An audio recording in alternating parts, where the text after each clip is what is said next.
But first, Malaysian opposition leader Anwar Ibrahim has made no secret of his burning desire to become his country's Prime Minister. Close at last year's election, but not close enough. He's now embarked on a high-risk strategy to realise his long-held ambition.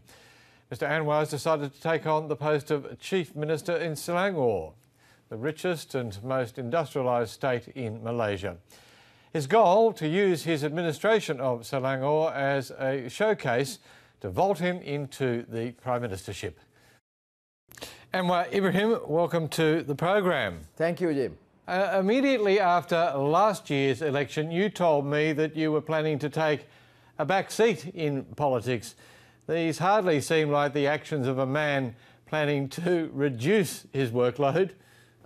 I think the circumstances with the economic problem, the turmoil within UMNO and the incessant attack using race and religion to incite hatred and enmity, I think that compels us to take some drastic measures, including to fortify the state of Selangor as a base for us to challenge the regime.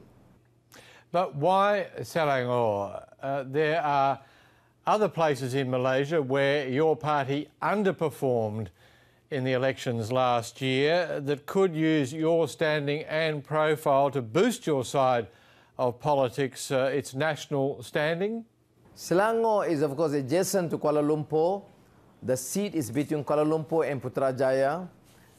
And Selangor is where we are in control with Pakatan Rakyat government, and we will not only be able to influence but undertake some very, very effective drastic measures to propel the economy and fortify and also build up these, mobilize the people to challenge these racist slurs and causing dissension between religions. And I think Selangor therefore is pivotal. If we can do it, save Selangor, then immediately can be seen by Malaysians as a model state under our rule. You are increasing your workload. You are not stepping down, resigning from your seat in the National Parliament. Why won't people think that you really don't have enough time to do both jobs properly, that your plate will be overloaded? Well, the fortunate part is that this constituency is just 30 minutes from my house, without traffic, that is, and I will be able to delegate a lot of responsibility, and so I think we can manage. We work as a team, both in the party and in Selangor and in Parliament. But your real goal is to take over as Selangor Chief Minister from Abdul Khalid Ibrahim? No, there is that possibility being considered now. I've had discussions with Khalid, but I think we now have decided just to focus on the state constituency for the by-elections, but we do not discount the possibility of a change of guard and to ensure that Khalid, if at all, if he continues to play a role as an economic advisor. But there's an eventuality, there's no final decision on this. And what about the views of those analysts who suggest this means that you have now given up hope of ever becoming Prime Minister of Malaysia? You are content, are you, to be simply Chief Minister of Selangor? To the contrary, no. I mean, Jim, we made it very clear. This is our launch pad, is our base to move into Putrajaya. I mean, this is the richest state, most effective state, most popular state, and we will want to, as a showcase of how we run through good governance and transparent governance. You don't think these divided responsibilities may confuse some of your supporters? They may wonder what you're really up to, whether your loyalty is to the nation or to the state of Selangor, and that this could harm your cause. Well, a legitimate concern, Jim, but I think I owe it to the people of Selangor and Malaysians to explain to them why this is necessary, why this is essential, why we need to put a stop to this race card.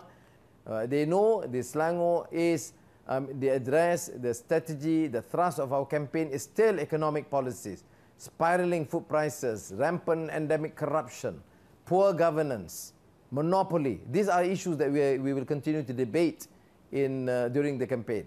It is a risk, though, if you were to end up as Chief Minister. You then have to demonstrate to the rest of Malaysia that Selangor is a showcase for what you can do in a leadership role. If that doesn't work, that could harm your chances nationally. You are right. Precisely, there's a major challenge. More the reason I have to make sure it works.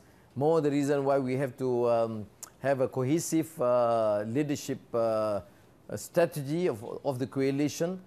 In the end, whatever happens, doesn't this yet again show how dependent the opposition in Malaysia is on your personal leadership, that there's still no one else who can take over from you, that it's a bit of a one-man band?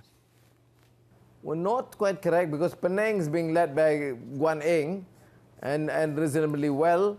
And I think in Parliament you have seen these new MPs performing reasonably well. They need to be given some years, but I think I am very confident that the second national leadership will be able to deal with it.